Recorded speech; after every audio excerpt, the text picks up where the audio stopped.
का क्षण हमारे बीच में आ चुका है। दोस्तों, हमारे बीच में मौजूद है राजस्थान की आन बान शान, राजघराने की गरिमा, जनता की सच्ची आवाज, राजस्थान की उप मुख्यमंत्री एवं पर्यटन, कला और संस्कृति मंत्री माननीय दिया कुमारी जी का जोरदार तालियों से स्वागत।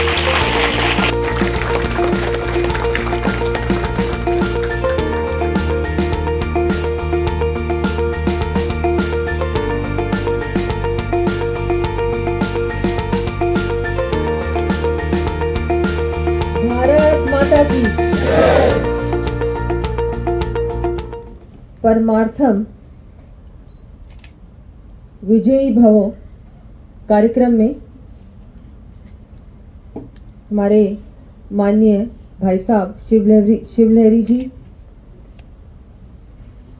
माननीय जुगल किशोर जी भाई साहब, श्री अंकुश तांबी जी, डॉक्टर संजय खंडेलवाल जी, श्री देवेंद्र कुमार जी, श्री रामानंद जी, समस्त उपस्थित छात्र छात्राएं और सभी हमारे यहाँ विराजमान सभी परिवारजन, क्योंकि छात्र छात्राएं यहाँ तक पहुँची हैं उसमें सबसे बड़ा योगदान आप ही लोगों का है, परिवार का है। तो सभी को मैं बहुत बहुत बधाई देती हूँ।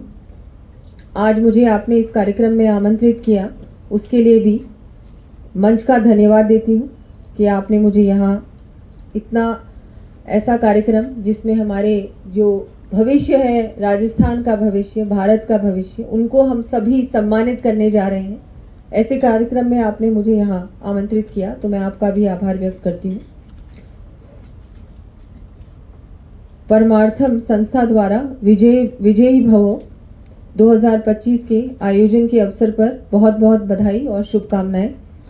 हर माता पिता का ये सपना होता है कि उनके बच्चे पढ़ें लिखें, जीवन में सफलता के साथ आगे बढ़ें, उनमें चुनौतियों का सामना करने की क्षमता का विकास हो, वह हर चुनौती का सामना करें और इसी सपने को लेकर वह अपने बच्चों का जीवन बनाने के लिए हर संभव प्रयास कर रहे हैं।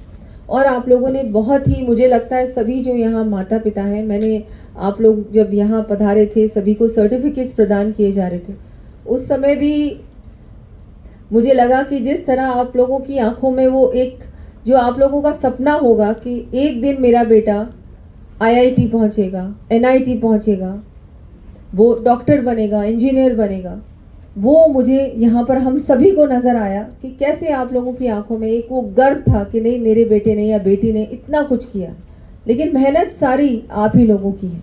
और मैं विशेषकर परमार्थम का बहुत बहुत आभार व्यक्त करूँगी कि आपने अभी बताया मुझे कि सिर्फ शिक्षा ही नहीं, लेकिन संस्कार, जो मुझे लगता है ये बच्चे कहीं भी किसी भी देश में शिक्षा तो इनको मिल जाएगी, पढ़ाई लिखाई तो बहुत अच्छी होगी, लेकिन जो संस्कार हमारे देश में मिलेंगे, वह यहाँ जो वो संस्कार प्राप्त करके जाएगा वो और किसी देश में नहीं मिलने वाले। तो ये जो आप लोगों का जिस तरह से आपके पूरे जो यहाँ पर जो बहुत कुछ आपको सिखाया जाता है, हमारे चाहे आदर्श विद्या मंदिर की बात करें या किसी भी विद्यालय की बात करें हमारे देश में, वो शिक्षा आपको और कहीं प्राप्त आपको नहीं हो सकती, कहीं नहीं मिल सकती।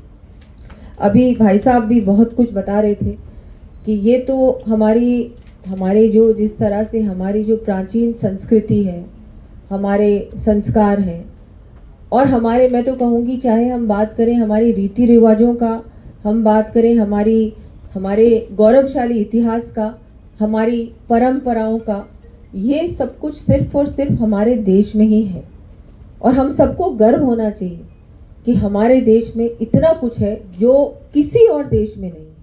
तो आप इस देश के नागरिक हैं और हमारा जो भविष्य है देश का वो आपके हाथों में है, और हम सबको विश्वास है कि आप हम सब के लिए, इस देश के भविष्य के लिए बहुत कुछ करेंगे और हमारे देश का नाम पूरे विश्व में रोशन भी करेंगे, और राजस्थान का नाम भी आप लोग रोशन करेंगे। मुझे लगता है इतनी खुशी की बात है आज हम सब के लिए, क्योंकि मैं भी राजस्थान की हूँ, आप भी, और ये बच्चे इतनी मेहनत के साथ, बहुत मुझे लगता है इतना आसान नहीं होता कि कोई भी परिस्थितियां बहुत सारी होती हैं, घर में बहुत सारी परिस्थितियां होती हैं। सभी परिस्थितियों के बावजूद चुनौतियों का सामना भी किया होगा। बहुत आसान नहीं होगा कि आपने अपनी शिक्षा पूरी की, यहाँ तक आप लोग पहुँचे। तो बहुत ही गर्व की बात है हम सबके लिए कि आपने इतना कुछ हासिल किया। लेकिन आगे आपके जीवन में भी आपको बहुत कुछ और भी हासिल भी करना है, और सोच समझ के, क्योंकि अब आप बच्चे नहीं हो, अब तो जिम्मेदारियां और भी बढ़ेंगी, बढ़ गई हैं और भी बढ़ेंगी भविष्य में। तो इस जिम्मेदारी को भी आप समझेंगे, और जो एक कर्तव्य है अच्छे नागरिक का, वो भी आप पूर्ण रूप से निभाएंगे। वो आसान नहीं होता। हम लोग हमारे विद्यालय में, स्कूल में, फिर हाई स्कूल में, कॉलेज में, उसके बाद आगे हायर एजुकेशन में, तो ये क्या विद्यार्थी का जीवन होता है। विद्यार्थी का जीवन तो बहुत अलग होता है। लेकिन सचमुच में जब आप एक उसके बाद जो आपका सचमुच में जब आप कहीं नौकरी करोगे, या आपका एक जीवन शुरू होता है, बहुत सारी चीज़ें होती हैं जीवन में। आप कहीं ना कहीं आपका जॉब होगी, फिर आपका एक बहुत सारी ऐसी बातें आएंगी जीवन में जिनमें आपको लगेगा कि मैं क्या करूं। बहुत सारे मन में भी ऐसे विचार आएंगे कि मुझे क्या ये करना चाहिए, क्या मुझे वो करना चाहिए। पर हमेशा सच का साथ देना, और अपनी जो आपकी नींव है ना, जो इतनी मजबूत नींव है, जो आपके संस्कार हैं, इनको कभी मत भूलना, चाहे कोई भी परिस्थितियां आए जीवन में। क्योंकि जीवन तो अब आपका शुरू होने वाला है, ये तो बचपना था अब तक। तो ये आपको, मुझे लगता है कि समझना भी होगा और इसको अपनाना भी होगा जीवन में। क्योंकि बहुत कुछ होता है जीवन में, मुझे लगता है उतार चढ़ाव भी आते हैं, सब जानते हैं। तो वो सब चीज़ों को कैसे झेलना है, कैसे सामना करना है, सही निर्णय लेना है। क्योंकि निर्णय लेना भी बहुत ज़रूरी है, गलत निर्णय नहीं लेना। उसमें भी हमको अपने परिवार के साथ, परिवार के हमेशा ऐसा नहीं होना चाहिए कि अब हम लोग इतने बड़े हो गए तो परिवार की क्या आवश्यकता है, हमारे गुरुजन हैं उनकी क्या आवश्यकता है, मुझे तो सब कुछ पता है। कई बार ऐसा होता है, एक एज के बाद, एक उम्र के बाद बच्चे सोचते हैं कि अब ज़रूरत नहीं है, मुझे सब मालूम है। क्योंकि आजकल तो क्या है, सब कुछ अब फ़ोन पे अवेलेबल है, लैपटॉप पे अवेलेबल है, तो आप गूगल करते हो, हाँ मुझे इससे जानकारी मिल गई। लेकिन ये नहीं है कि वो जानकारी सही जानकारी है। कई बार वो जानकारी सही नहीं होती है। सही जानकारी आपको घर में मिलेगी, अपने माता पिता से मिलेगी, अपने गुरुजनों से मिलेगी। वो जो आपको बताएंगे ना, वो आपके हित की बात करेंगे और पूरे समाज के हित की बात करेंगे। वो गूगल नहीं बताएगा वो सारी बातें। तो ये क्योंकि आजकल यही हो गया, सब कुछ जो आजकल के बच्चे हैं, ये जो नई जनरेशन है, वो सब कुछ सोचती है कि मुझे फ़ोन पे अवेलेबल है, गूगल है, सब कुछ नहीं है। तो ये इस बात को भी समझना है। अब आजकल हम लोग हमारे फ़ोनों पे इतने ज़्यादा उसी पे लग गए हैं कि अब फ़ोन है तो सब है, मोबाइल है। मैं तो मानती हूँ ये जो आगे आने वाली पीढ़ी है, ये एक मोबाइल का भी एक अलग ही दुनिया हो गई है। कि एक सब कुछ, एक दुनिया, पैरेलल दुनिया है जो सोशल मीडिया की और ये सब चीज़ों की दुनिया है, और एक सचमुच में जो असलियत की दुनिया है वो अलग है। लेकिन आप अपनी जो सचमुच की दुनिया है ना, वो मत भूलना इसके पीछे। क्योंकि बहुत बार ऐसा हो रहा है, हम लोग उसी में रह जाते हैं और हम लोग बहुत कुछ भूल जाते हैं। सब कुछ रह गया है, इंस्टाग्राम पे क्या लगाना है, इसमें क्या लगाना है, वो सब चीज़ों से हमको दूर रहना चाहिए। वो अच्छा है, वो भी ज़रूरी है, लेकिन उसमें पूर्ण रूप से वही सब कुछ नहीं है, बहुत कुछ और भी है। और हम उस देश से हैं जिसमें इतना कुछ है, इतना कुछ हम लोगों को मिला है विरासत में। और राजस्थान में तो मैं कहूँगी इतना कुछ है, ऐसा भव्य इतिहास तो किसी और प्रदेश का नहीं है जो राजस्थान का है। इसको भी हमको भूलना भी नहीं चाहिए और किसी और को भूलने भी नहीं देना चाहिए। ये भी हमारी जिम्मेदारी। तो मैं तो आप सबको यही कहूँगी कि आपके भविष्य के लिए आपको बहुत बहुत शुभकामनाएं। लेकिन अब बहुत बड़ी जिम्मेदारी आप लोगों के कंधों पर है, और हमको सभी को लगता है कि आप इसको पूर्ण रूप से निभाएंगे भी, और हमारे प्रदेश का, देश का नाम रोशन करेंगे हर स्तर पर।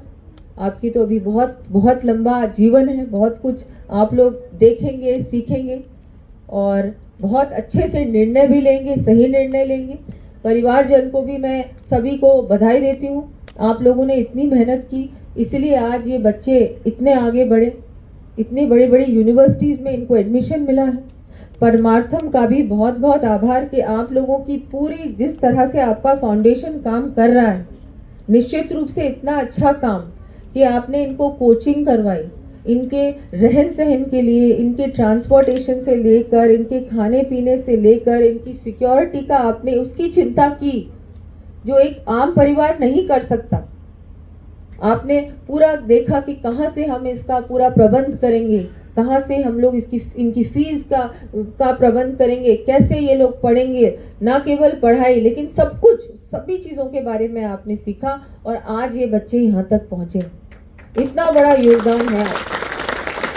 ये भी आसान नहीं होता, बहुत कठिनाइयाँ आती हैं, लेकिन फिर भी वो आपने करके दिखाया है।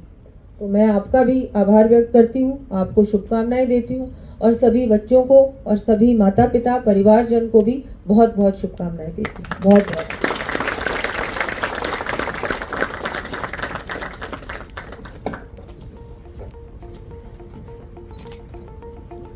नमस्कार। अभी मैडम को अति आवश्यक कार्य से जाना होगा बीच में, तो प्रोग्राम को कंटिन्यू करेंगे, लेकिन हम मैडम का स्वागत करेंगे, आभार व्यक्त करेंगे एक मोमेंटो देके। तो माननीय शिवलहरी जी भाई साहब, अंकुश जी तांबी परमार्थम के अध्यक्ष,